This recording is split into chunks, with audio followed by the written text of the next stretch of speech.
우리 성가대가 찬양한 것처럼 정말 우리가 주님 앞에 간절히 부르짖을 때에 주님께서 우리의 기도를 들어주시고 응답하실 것을 믿습니다. 함께 기도하시겠습니다.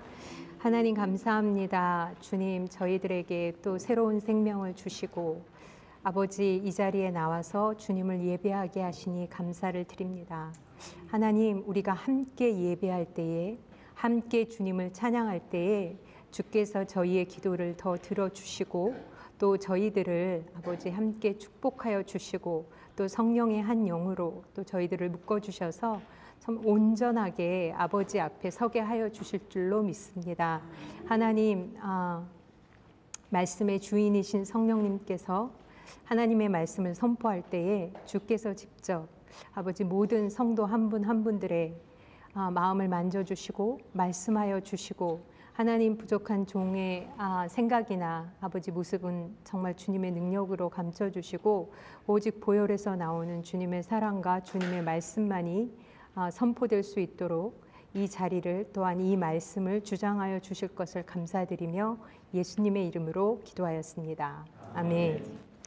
나이가 좀 드시고 살아오신 인생이 어떠하셨느냐고 이제 보통 물어보면 와, 정말 내가 살아온 이야기를 책으로 쓰면 뭐 책 한 권으로 부족하다고 그런 말씀들 참 많이 하십니다. 특별히 이제 여러분 같은 경우에 어떻게 한국에서 여기까지 오시게 됐냐고 그러면 막 여러분 원래 내가 미국에 올 생각이 없었는데부터 시작해서 아마 여러분 역시도 하실 말씀이 너무너무 많으실 것입니다.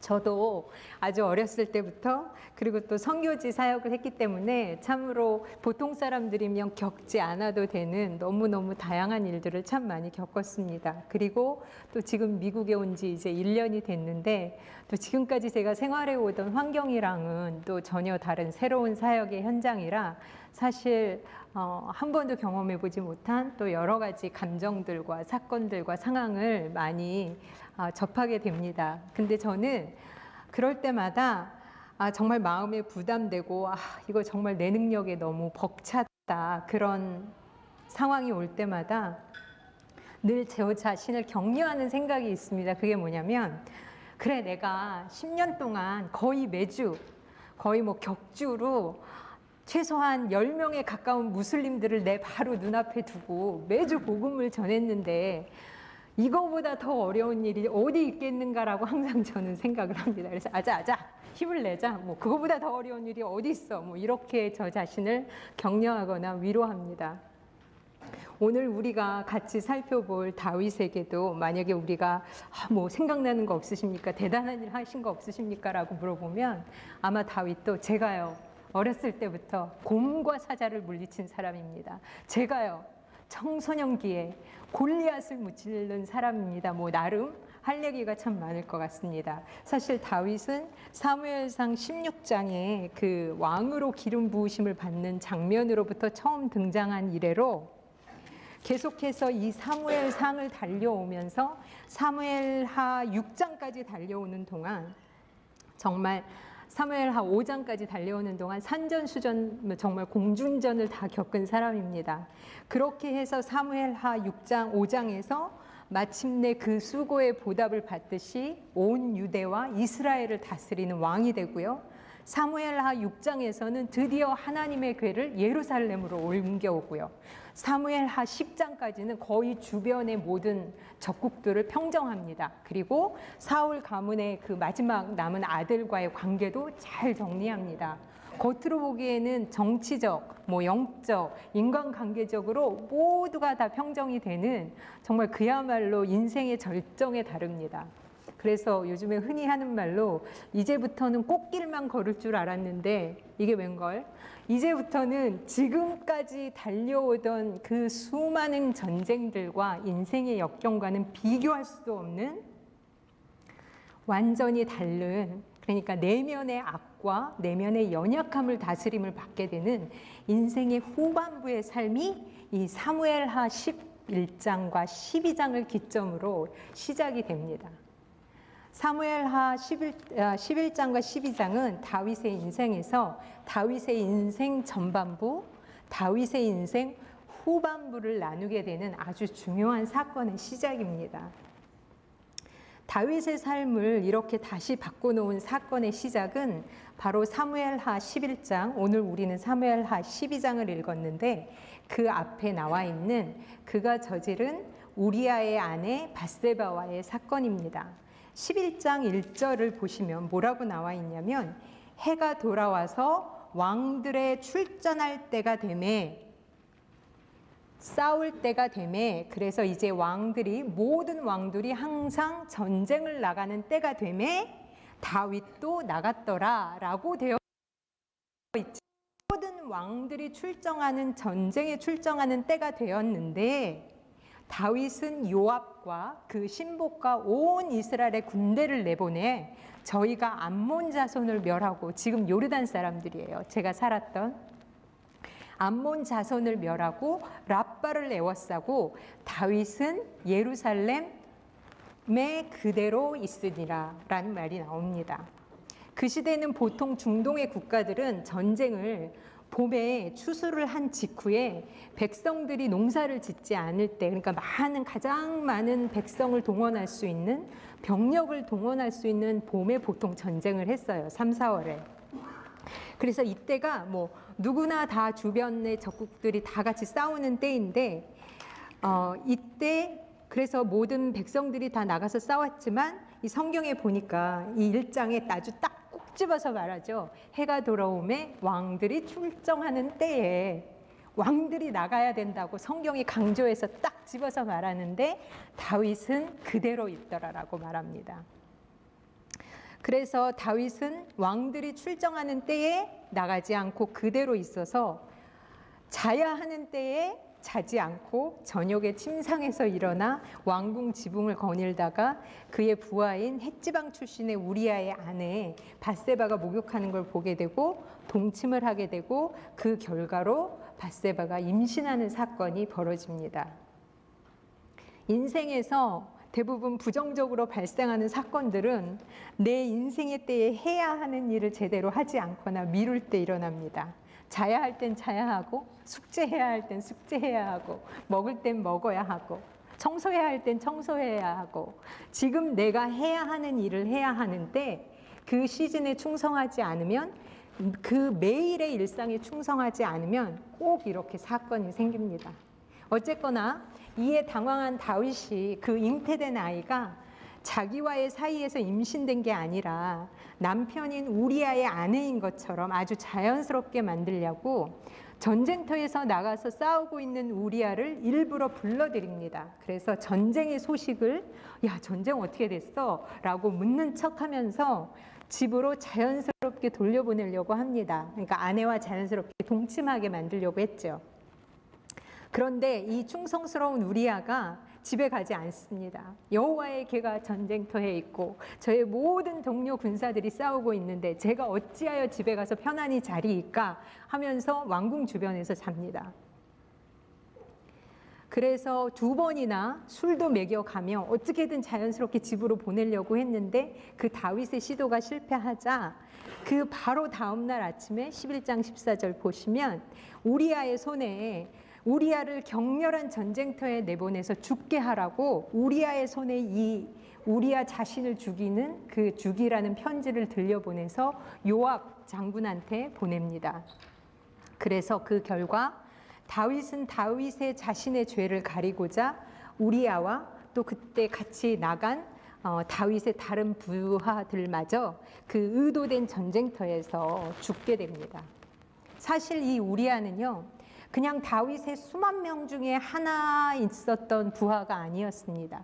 그는 다윗이 광야에서 사울을 피해서 정말 생고생을 하면서 그 도망 다닐 때부터 함께했던 37명의 정예부대 중에 한 사람이었습니다.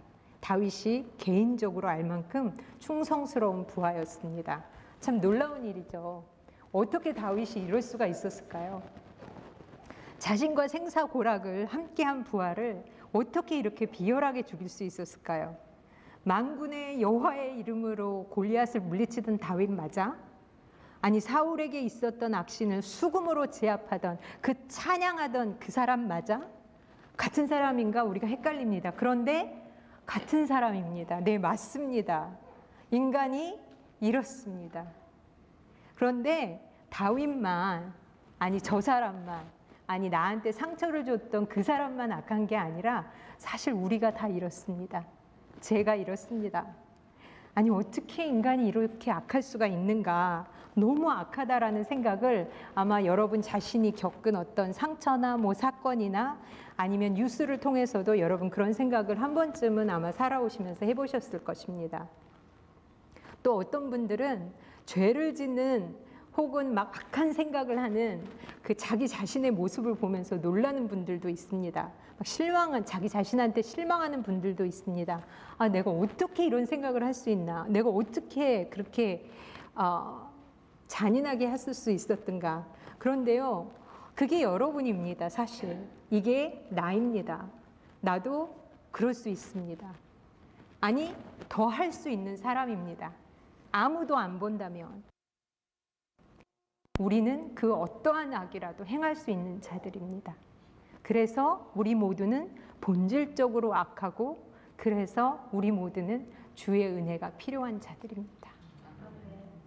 사실 처음부터 죄짓지 말아야 하지만 때로 우리의 연약함이나 육신이 먼저 앞서 나가서 확 성질내고 또 해서는 안 될 말이나 행동을 할 수도 있습니다. 유혹 당할 수 있습니다. 죄 지을 수도 있습니다. 그런데 문제는 죄라는 것이 기본적으로 야고보서 1장 15절 보면 욕심이 잉태한 즉 죄를 낳고 죄가 장성한 즉 사망을 낳느니라 라는 말씀처럼 죄는 점점 자라나는 특성이 있습니다. 그렇기 때문에 안 좋은 일이 벌어진 상황에서 여러분이 피해자로 억울하게 당했건 혹은 가해자이건 사건이 일어난 그 상황을 아니면 바로 그 죄 짓고 난 다음에 바로 하나님의 빛 가운데로 그 사건을 드러내서 하나님이 원하시는 대로 그 사건을 처리하지 않으면, 회개하고 돌이키지 않으면 여러분이 가해자이건 피해자이건 결국엔 영적으로나 육적으로 양쪽 모두가 다 피폐해지고 나중엔 가해자 피해자 뭐 누가 먼저 시작했다, 누가 먼저 때렸다, 누가 먼저 상처 줬다 이런 거 다 없이 모두가 다 죄의 종이 되고 그 죄에 묶이게 되고 서로 자신의 죄를 덮으려고, 창피 안 당하려고, 체면 유지하려고, 자존심 지키려고 그 죄보다 더한 죄를 짓게 된다는 거죠. 그 죄보다 더한 실수를 하게 돼서 결국은 나 자신 스스로도 망하지만 내가 속한 가정이나 공동체의 관계가 절단나고 분열되고 사망에 이르게 되는 것을 우리가 볼 수 있습니다. 즉 예를 들면 누가 먼저 우리에게 시비를 걸고 안 좋은 말을 했어요. 근데 우리는 무슨 일이 일어났는가? 그 사람이 나에게 무슨 죄를 저질렀나? 그때 그 사람이 이런 잘못을 했다. 이런 말을 나한테 이렇게 했다라고 그 단지 벌어진 상황이나 그때 여러분이 느꼈던 그 쓴 감정들을 막 너무 많이 묵상하다가 막 길길이 뛰게 되고 결국에는 미움을 키우게 되고 결국에는 똑같이, 아니 더한 죄를 저지른다는 것입니다. 그리고 보통 이런 경우에 회개를 잘 안 합니다. 왜 안 하냐면 시작을 저쪽에서 먼저 했기 때문에.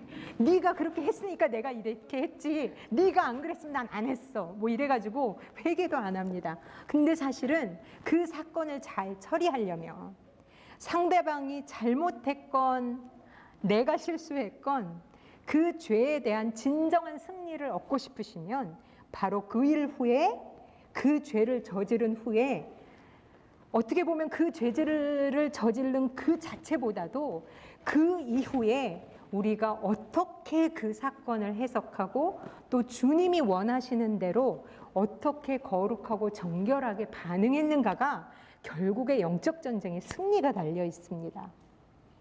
제가 요르단에 있을 때 저희 단체에 팀 리더로 있었어요. 저희 단체에 약 21명 정도, 그리고 9개의 내셔널리티를, 그 국적을 가진 아주 다국적 팀이었어요. 그런데 제가 리더로서 볼 때 제일 신경 쓰이는 선교사들이 누구냐면 온 지 얼마 안 되는 신참 선교사들이에요. 보통 1, 2년 정도밖에 안 되는 선교사들은 막 너무 열정이 커요. 내가 이들을 위해 목숨을 바치리라. 그래가지고 뭐 언어도 몰라, 문화도 몰라. 그런데 막 뭔가를 줘야 된다. 가르쳐야 된다. 막 교정해 줘야 된다. 뭐 당장이라도 뛰쳐나가서 막 복음을 전해야 돼. 그 열정에 막 사로잡혀 있습니다. 그래서 아니나 다를까 제가 어떤 초년병 진짜 온 지 한 3개월도 안 된 선교사 한 분에게 제 입장에서 너무 억울하고 황당한 사건을 경험.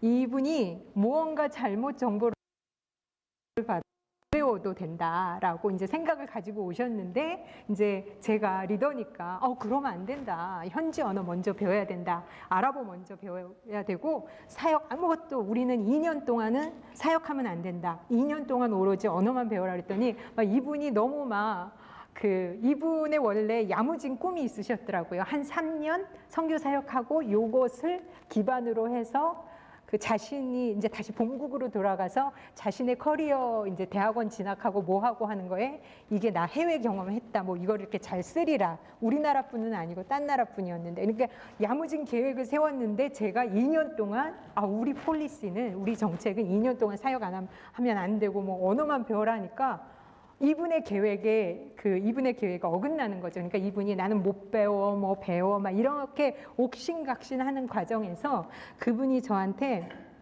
정말 모욕적인 말을 저한테 좀 했어요. 그래서 이게 좀 문제가 돼서 제 3자를 가운데 껴가지고 다시 이제 이 일에 대해서 너 그때 이 말 했지? 이 말은 네가 리더한테 할 말은 아니다. 사과해라. 뭐 이거를 자연스럽게 요구하려고 만났는데 이번에는 그분이 이제 다른 사람이 한 사람 더 꼈잖아요. 그러니까 자신의 어떤 체면을 지키고자 자기는 그런 말 한 적이 없다는 거예요. 지금 이제 이 리더가 제가 거짓말을 한다고 그렇게 말을 했어요. 여기까지는 제가 피해자죠. 여기까지는 이제 확실히 정책대로 안 하고 나를 모욕하는 말을 했고, 그 다음에 한술 더 떠서 네가 거짓말쟁이다라고 리더로서의 나의 모든 체면과 어떤 그런 말을, 아주 인신 공격적인 말을 했죠. 그런데 그 다음에 제가 어떻게 이 사건에 반응을 했냐면, 이 사람을 잘 처리하려고 우리 리더십들을 다 모아서 회의를 하는데, 제가 내가 옳다는 걸 증명하려고, 내 억울한 감정을 막 해소시키려고 이 선교사가 처음부터 이 언어뿐만이 아니다, 문제가 많았다 한 거였어요. 그랬더니 같이 듣는 리더십이 다 같이 나름 또 이 선교사랑 경험 당한 것들이 있어서 제 밑에 있는 리더십이, 제가 리더니까 저한테 이렇게 막 동조하면서 각각 자기들도 이 자매가 마음에 안 드는 부분을 다 같이 말한 거예요. 그래서 우리가 다 같이 뒷담화를 하는 회의가 돼버린 거예요.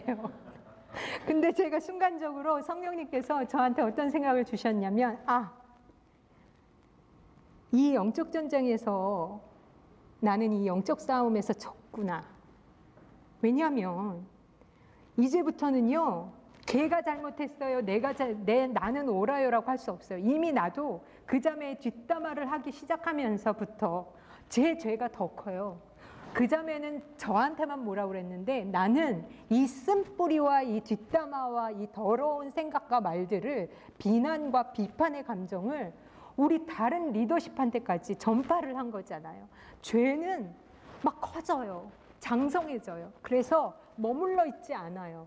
내가 요 말 잘못했으니까, 요거 미워했으니까 요렇게 하면 없어지겠지? 그런 거 없어요. 죄는 막 점점 자라서 나뿐만 아니라 내게 속한 모든 공동체와 내게 속한 가족과 사람들에게 영향을 끼치는 거예요. 그래서 제가 깜짝 놀라서 잠깐만 우리가 지금 잘못하고 있는 것 같아 라고 하면서, 내가 미안해, 내가 리더로서 딱 사건만 얘기했어야 되는데 내가 옳은 거를 증명하고 싶어서 굳이 말하지 않아도 되는 다른 것들까지, 그냥 용서할 수 있고 그냥 넘어갈 수 있는 사건까지 내가 덧붙였어. 미안해, 우리 이러지 말자 라고 하면서 다시 모두들 다 제정신을 차려가지고 그 상황을 제대로 다룰 수가 있었어요.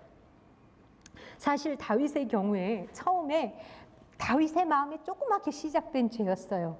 저 여자 너무 아름답다, 누군지 알고 싶다. 거기서 멈췄어야 됐는데 그때 하나님의 빛 앞에 나가지 못했기 때문에 이미 첫걸음에 여호와 앞에 드러내지 못했기 때문에 밧세바를 범하게 되었고, 또 거기서 멈추어야 됐었는데 거기서 멈추지 못했기 때문에 우리아까지 죽게 만들었어요. 그런데 그 과정에서 다윗은 우리아를 죽이기 위해서 요압까지 끌어들였어요. 그리고 이 요압은 이제 우리가 다음 주에 보겠지만 다윗의 인생에서 수치와 모욕과 뼈아픈 고통을 준 사람이 되고 말았어요. 그 후에 다윗은 어떻게 지냈을까요? 성경에 보면 우리아의 장사를 치른 뒤에 밧세바를 궁으로 데려왔다. 그리고 아기를 낳았다 외에 딱히 다른 말이 없습니다. 즉 다윗은 그 사건을 벌인 이후 1년 정도 표면적으로 아무런 회개나 어떠한 특별한 사건 없이 그냥 살아왔던 거죠. 아마 다윗은 이제 우리아가 죽었으니까 완전 범죄했다. 아니면 내가 옛날에도 나발이 죽고 난 다음에 아내 데려와서 결혼한 그런 적 있으니까 딴 사람들 봐도 또 그랬나 보다라고 생각할 거야. 아니면 이제 내가 밧세바 책임졌는데 아기까지 낳는데 이제 1년이나 지났는데 내가 왕인데 굳이 이제 와서 그러나, 나 이제 좀 이렇게 살아도 되지 않나? 나 이렇게 힘들게 살아왔는데? 라고 생각했을 수도 있습니다. 또 당시 주변의 관습이 다 그러니까 주변의 사람들도 또 대부분 잘 몰랐고 내막을, 그러니까 왕은 그럴 수 있다라고 생각했을 수도 있고, 또 내막을 자세히 아는 사람들이라 할지라도 어떻게 감히 왕한테 이러시면 안 됩니다, 이렇게 말할 수가 있었겠습니까? 그리고 가장 중요한 건 이 상황을 가장 정확히 아는 요압이 입을 다물어 줬어요. 그러니까 모든 것이 완전 범죄 같았습니다. 그런데 다윗이 어떻게 생각하든, 주변의 사람들이 어떻게 생각하든, 상황을 아는 요압이 입을 다물어 주었건 안 다물어 주었건, 아니면 아들까지 낳았건 어쨌건, 결과적으로 내가 그렇게 죄를 졌는데 아무 일도 안 일어나는데 결과가 좋았건 나빴건, 중요한 것은 바로 사무엘하 11장 27절에 여호와 보시기에 악했다는 것입니다. 원어로 풀면 여호와 보시기에, 여호와의 눈에는 불쾌하였더라, 싫어하셨더라, 기뻐 아니하셨더라는 겁니다. 여러분, 영적 세계에서 중간은 없습니다. 누이 좋고 매부 좋고, 세상 좋고 하나님 좋고, 그런 거 없습니다. 세상의 한쪽 발, 하나님께 한쪽 발, 이런 거 없습니다. 중간 없습니다. 그래서 주님이 다윗을 너무 사랑하셔서 이제 나단을 보내어 다윗의 죄악이 만천하에 드러나게 하십니다. 심판을 하십니다. 근데 여러분, 사실 이것이 은혜입니다. 내 죄가 드러나는 것, 내 삶의 죄된 영역에 주의 징계가 임하는 것, 그것이 주님이 주시는 은혜의 또 다른 모습입니다. 내 생각이, 내 죄된 육신적 소원이, 계획이 나를 망치기 전에 하나님께서 내 생각과 잔꾀가 무너지게 하신 것, 내 길을 막으신 것, 내 소원이 실패하게 하신 것, 그것이 은혜입니다. 이제 모든 사람들이 여러분의 약함을 아십니까? 모든 사람들이 여러분이 잘못한 것을 아십니까? 부끄러운 게 아니라 은혜입니다. 그래서 다른 사람들이 막 안 좋은 눈초리를 보내고 막 말을 합니까? 받으십시오. 그것이 은혜입니다. 여러분, 여러분에게 가장 중요한 것은 하나님이 찾아오셨다는 겁니다.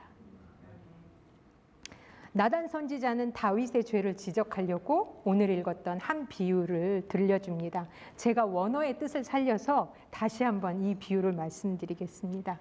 어떤 성에 두 사람이 살고 있었는데, 하나는 부자요, 하나는 너무너무 가난한 사람이 살고 있었습니다. 부자에게는 조상들에게 물려받은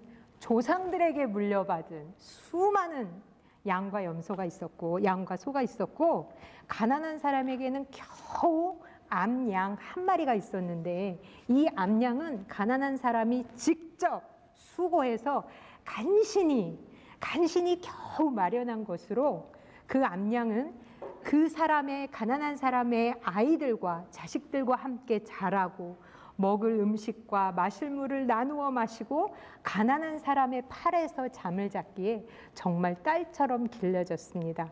어느 날 부자에게 그냥 지나가는 손님이 왔는데 중동의 습관은 막 들어오라고 밥 먹으라고 이렇게 대접하는 그냥 습관으로 뭐 잘 알지도 못하는 사람이지만 어쨌거나 지나가는 손님을 대접하려고 보니 자기에게 있는 그 수많은 소와 양들이 너무 불쌍하게 여겨졌습니다. 어떻게 내가 이것을 잡을 수가 있나. 그래서 그 사람이 자기의 그 물려받은 수많은 소와 양들은 그대로 두고 그 가난한 자에게 있었던 그 암양을 강제로 빼앗아 자기 손님을 대접하였습니다. 이 말을 듣자 다윗은 콧구멍을 벌렁거리며 얼굴이 울그락불그락해지며 완전히 대노합니다. 원래 당시의 율법에 보면 양이나 가축을 빼앗은 경우에는 4배만 더 보상해주면 됩니다. 그러니까 암양 4마리만 보상해주면 이 부자는 사실상 가난한 자에게 배상을 다 한 건데 다윗이 뭐라고 하냐면 야, 그 암양 4마리는 당연한 거고 그 자는 마땅히 죽어야 한다라고 말합니다. 다른 사람의 아내를 범하고 그것도 모자라 충성스러운 부하인 우리아까지 죽인 자신의 죄는 유야무야로 이미 잊어버린 지 오래지만 이 암양 새끼 하나를 빼앗은 자는 죽이라고 불쌍히 여기지 않았으니 죽는 게 당연하다고, 남의 죄에 대해서는 더 잔인하고 더 엄격한 잣대를 들이댑니다. 암양 자가 배상되는 죄가 이제는 죽을 죄가 되었습니다. 여러분, 우리가 하나님께 깨어있지 않으면요, 내가 다른 사람한테 저지른 죄는 그럴 수도 있지. 내가 인간인데. 그렇지만 나한테 저지른 다른 사람의 죄는 죽을 죄가 됩니다. 여러분이 분하게 느끼시는, 상처받았다고 생각되는 사실 그 감정, 어쩌면 암양 4마리의 죄밖에는 안 되는 감정일 수 있습니다. 그런데 여러분은 마치 죽임을 당해야 될 죄처럼 다른 사람들의 죄에 대해서, 여러분이 받은 상처에 대해서 그렇게 과하게 대노할 수 있는 거죠. 그때 나단이 다윗에게 말합니다. 당신이 바로 그라. 그리고 칼이 당신의 집안을 떠나지 않는 심판을 받게 될 것이다 라고 말합니다. 여러분, 이 말이요, 칼이 당신의 집안을 떠나지 않게 될 것이다 라는 심판을 받는다는 이 말이 참으로 이중적인 의미가 있어요. 이게 뭐냐면 사실은 다윗이 우리아가 죽었다라는 그 전쟁터의 보고를 받았을 때 뭐라고 다윗이 말했냐면, 그래, 괜찮아, 전쟁터에서 누구나 죽을 수도 있지 뭐, 칼은 이 사람도 치고 저 사람도 치는 거야 라고 말했습니다. 그런데 하나님께서 그냥 자기 변명적으로 했던 그 다윗의 말을 놓치지 않고 바로, 그래, 네가 칼이 아무나 칠 수 있다고 했지, 그래서 그 칼이 너의 집안을 칠 것이다 라고 심판을 주시는 겁니다. 다윗의 죄가 밝혀지는 것이 다윗을 망하게 하는 게 아니라 그 죄를 회개 안 하는 것이 결국에는 바로 현실적으로 여호와의 원수들, 이방 나라들의 조롱과 또한 영적으로는 사단의 참소를 불러오기에 그에 대한 징계로 다윗의 아이가 죽을 것이다 라고 말합니다. 그러면서 주님이 다윗에게 말씀하십니다. 내가 너에게 다 주지 아니하였더냐. 다윗의 모든 삶의 근거가 다 여호와께서 행하셨기 때문에, 다 주셨기 때문이라고 말합니다. 또한 이미 삶에서 이것저것을 다 주셨고 부족하다면 또한 이것저것을 더 주셨을 거라고 말씀하십니다. 그런데 너는 어찌하여 여호와의 말씀을 업신여기고 나 보기에 악을 행하였느냐. 그런데 왜 다윗이 하나님을 가볍게 생각하고 멸시하고 과소평가했다고 말씀하십니다. 우리는 하나님을 믿으면서, 아마 여러분은 하나님을 믿으면서 한 번도 여러분이 하나님과 하나님의 말씀을 업신여긴 적이, 멸시한 적이, 가볍게 생각한 적이 없다고 생각하실 수 있습니다. 그렇지만 어쩌면 우리는 매 순간에 이러한 죄들을, 다윗이 정말 콧구멍을 벌렁거리며 얼굴이 푸르락해질 정도의 이런 자는 죽여야 한다고 외치는 그런 죄들을 어쩌면 우리는 우리의 매일의 삶 속에서, 일상의 삶 속에서 매일 주님 앞에 저지르고 있는지도 모르겠습니다. 주님이 우리에게도 말씀하시는 거죠. 너는 왜 않고 나를 구하지 않고 낭망하느냐? 너는 왜 너의 꾀를 쓰며 네가 원수 갚으려 하느냐? 너는 왜 네가 본때를 보여줘야 된다고 생각하느냐? 너는 왜 그리 무정하며 너의 유익만 구하는 데 급급하느냐? 네가 나의 은혜를 경험하지 아니하였느냐? 네가 필요하면 내게 구하면 이것도 주고 저것도 주었으리라 라고 말씀하고 계실지도 모르겠습니다. 여러분, 하나님은 누구십니까? 하나님은 여러분의 인생에 필요한 것을 언제나 늘 주시는 분입니다. 아끼시지 않는 분이십니다. 이것이 필요한 걸 아시고 저것이 필요한 것도 아십니다. 내 모든 삶의 근거가 다 주님이 주신 것입니다. 그런데 또 주님은 나의 필요만을 아시는 단순한 공급자만이 아닙니다. 나를 잘 아시는 분입니다. 나를 사랑하시고 나의 작은 감정과 생각과 마음을 다 아십니다. 저는 이 나단이 말했던 비유를 보면서 한 가지 새롭게 발견한 게, 암양이 이 가난한 자에게 딸과 같은 줄을 아시는 그 주님이 참 새롭게 다가왔습니다. 여러분, 가난한 자는 정말 보잘것도 없고 힘도 없고 정말 무력한 자여서 빼앗기면 빼앗길 수밖에 없어요. 자기에게는 단 하나의 암양이었는데 뭐 정치인도 아니고 대단한 사람도 아닌 그냥 나보다 좀 더 힘센 사람이, 나보다 좀 더 알려진 사람이 그냥 내 걸 샥 가로채면, 빼앗으면 빼앗길 수밖에 없는 무력한 사람이었습니다. 그런데 주님이 그 가난한 자의 심정을 헤아리십니다. 그냥 밥 먹고 물 같이 마시고 자고, 이 과정을 하나님이 다 보시고 어떤 마음으로 했는지 아시고 다 아십니다. 동물 하나에도, 강아지 한 마리라도, 물건 하나라도, 말 한마디라도 그것이 정말 우리의 마음에 어떤 것인지 너무 잘 아십니다. 내가 겪은 그 일이 다른 사람들이 보기에는 뭐 그럴 수 있습니다라고 말할지 몰라도 정말 여러분에게 그게 어떠한 의미인지, 어떠한 자식이었는지, 어떠한 사건이었는지, 어떠한 치욕이었는지, 어떠한 어려움이었는지 주님은 아시는 거죠. 그리고 그 딸 같은 암양이라고 표현하신 그분이 바로 여러분과 저의 아버지이신 거죠. 어떤 목사님께서 우리를 향한 주님의 최고의 사랑의 표현이 바로 우리를 하나님의 자녀라고 부르신 거래요. 왜냐하면 우리가 가진 그 어떤 모든 것 중에 가장 소중한 거, 어떻게 보면 내 목숨보다도 더 소중한 거, 그게 바로 자녀니까. 근데 하나님이 우리를 사랑하는 마음을 막 표현하고 싶어요. 그런데 내가 어떻게 너희 한 사람 한 사람을 표현하는가를 정말 알려주시고 싶으신데, 우리의 인간의 머리로서 알 수 있는 게 너는 내 자녀다, 너는 나의 딸이다, 너는 나의 아들이다라는 표현이라는 거죠. 그런데 우리는 하나님과 말씀을 업신여기고 하찮게 여기고 언제나 배신할 준비가 되어 있습니다. 나에게 복을 주시는가 안 주시는가, 하나님의 말씀이 나에게 유리한가 안 유리한가, 유리한 것만 받습니다. 내 소원에, 내 상황에 하나님의 말씀이 맞추어지기를 원합니다. 여러분은 하나님의 말씀 때문에 하고 싶은 것을 포기하신 적이 있으십니까? 하나님을 경외함으로 그 죄된 발길과 손길을, 아니 하고 싶은 말을 멈추신 적이 있으십니까? 그가 바로 당신이다라는 나단의 말에, 하나님의 말씀에 다윗은 무릎을 꿇습니다. 그리고 고백합니다. 내가 여호와께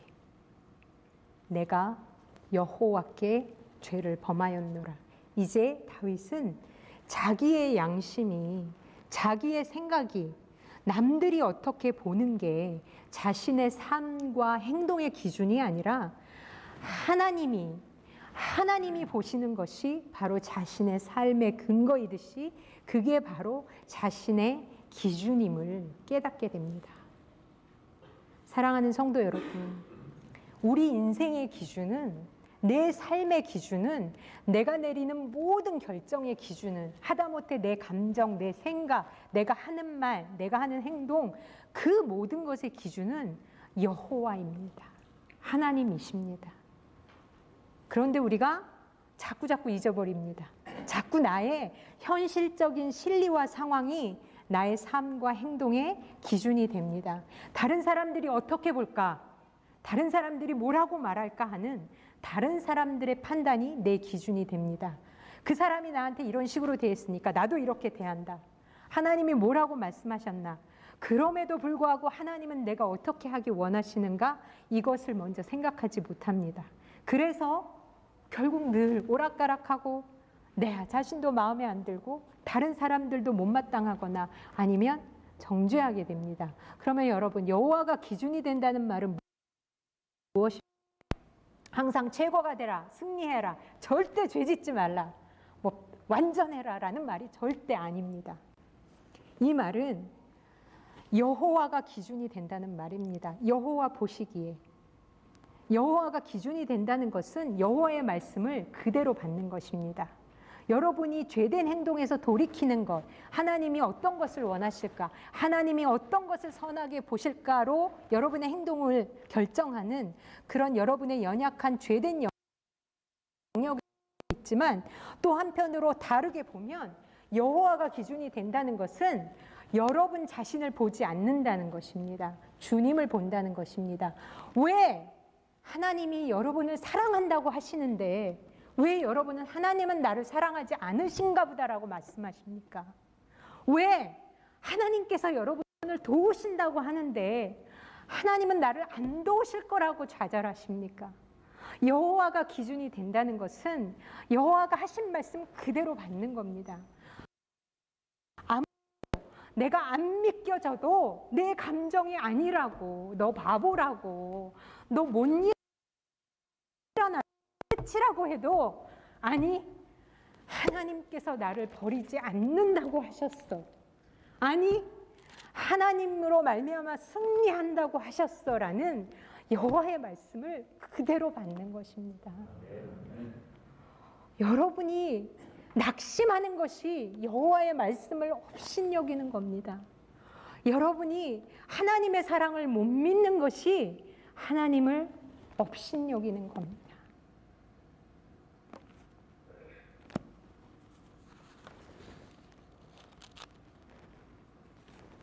주님, 나는 하나님만 바라봅니다.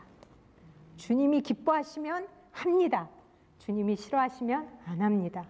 설령 내가 죄로 넘어져서 오늘 정말 있는 대로 승질을 부리고 정말 막 악한 말 막 하고 그래도 나 다시 주님을 보면서 일어납니다. 예수를 선택해서 망한다 하더라도 그 주님이 원하시는 거 해서 내가 정말로 망한다 하더라도 그래도 나는 주를 봅니다. 바보 같아 보이고 맞습니다. 하나님, 제가 정말 바보입니다. 그래도 나는 주의 능력을 구할 것입니다. 왜? 주님이 구하라고 하셨잖아요. 주님이 주신다고 하셨잖아요. 주님이 낙심하지 말라고 하셨잖아요. 주님이 그렇게 부정적인 생각하지 말라고 하셨잖아요. 악한 말 하지 말라고 하셨잖아요. 그러면 안 하는 거예요. 하나님, 나도 내 자신을, 그래서 여러분이 여러분 자신을 여러분 마음대로 판단해서도 안 됩니다. 다른 사람의 판단의 말을 그대로 받아들여서도 안 됩니다. 여러분이 여러분을 판단하고 여러분이 잣대가 되어서 여러분이 원하시는 그 수준으로 막 내 자신을 막 미친 듯이 몰고 갈 필요도 없습니다. 다른 사람들이 나한테 이걸 원해, 난 막 이런 사람이 돼야 돼, 그 사람들이 원하는 사람이 될 필요도 없습니다. 여러분, 하나님이 원하는 사람이 되십시오. 여러분이 원하는 사람 되지 말고, 여러분의 옆 사람들이 원하는 사람 되지 말고 하나님이 원하는 사람 되십시오. 하나님이 원하는 사람 되십시오. 이렇게 다윗이 다시 하나님을 바라볼 때 다윗은 자기가 주님을 바라보지 못했다라는 거, 그래서 내가 여호와께 범죄하였다라는 고백을 합니다. 그리고 다윗이 그렇게 자신의 죄를 인정하고 하나님 앞에 회개할 때 하나님은 그의 죄를 용서해 주십니다.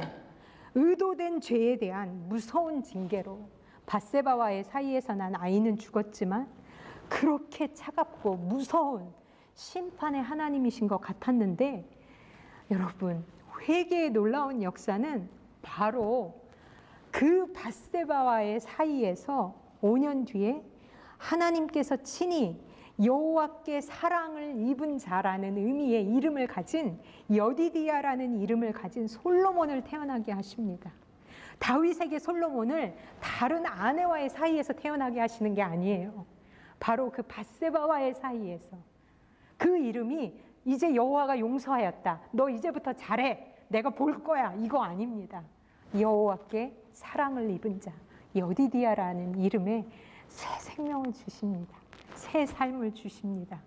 새 사역을 주십니다. 새 삶을 주십니다. 여러분, 이제는 망했고 죽은 것 같았는데 극악무도하고 정말 쓸모없는 자 같았던 나에게 하나님의 사랑이 언제나 내가 죄를 지었거나 안 짓거나 넘어지거나 일어나거나 달려있거나 주저앉아있거나 뭐 정말 쭈그려 있거나, 여호와의 사랑은 항상 나에게 머물러 계시기 때문에 주 앞에 내가 내 죄를 회개하며 어떠한 상황이든지 주를 바라볼 때 반드시 여디디야가 내 인생에 새로운 소망으로 탄생하게 된다는 것입니다. 내가 참혹하게 무너진 그 현장에서 나는 다시 살아날 수 있습니다. 다른 데로 옮기는 게 아니에요. 바로 그 현장에서, 이제 망한 그 현장에서 나는 다시 일어날 수 있습니다. 그게 여호와의 용서입니다. 말로만 하는 게 용서가 아니라 치유와 회복을 가져오시고 여디디야를 가져오시는 게, 그게 바로 하나님의 용서입니다. 새 삶이 있는 것입니다. 여러분은 여러분이 보시기에, 다른 사람이 보시기에 온전한 삶을 사십니까? 아니면 하나님 보시기에 온전한 삶을 사십니까? 죄 지으셨습니까? 실수하셨습니까? 능력이 없어서 삶이 버겁고 무거우십니까? 괜찮습니다.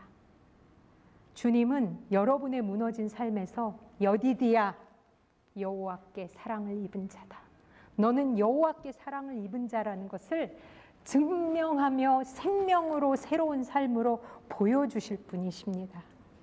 내 능력으로, 내 얄팍한 지혜로 나를 높이려고, 막 내가 옳은 사람인 걸 증명하려고, 내가 좀 한번 먹어보고 싶었어요, 내가 좀 해보고 싶었어요, 이런 거 육적인 그 일시적인 즐거움으로 좀 높임을 받고 싶었어요, 나도 좀 귀한 사람 되고 싶었어요 하는, 내가 뭐 맨날 져요? 나도 한번 내 자존심 좀 세워볼래, 이런 거 하려고 여러분 하나님 앞에 죄 짓지 마십시오.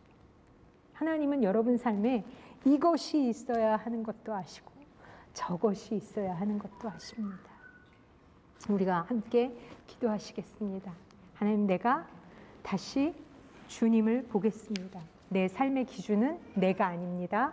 내 옆 사람도 아닙니다. 그 사람도 아닙니다. 오직 주만 보시기에 합당한 자로 내가 살겠습니다라고 우리가 다 함께 한 목소리로 기도하시겠습니다.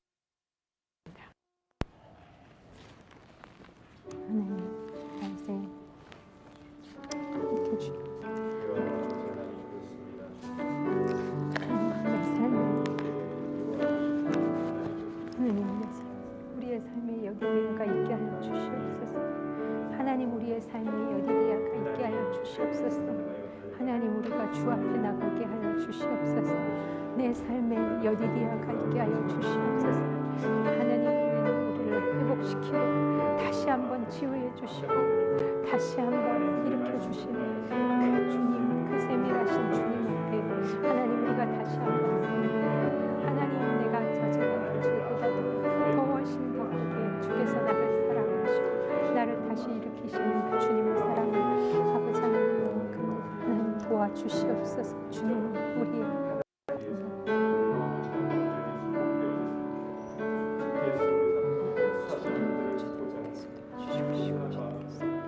인도하여 주시옵소서. 하나님,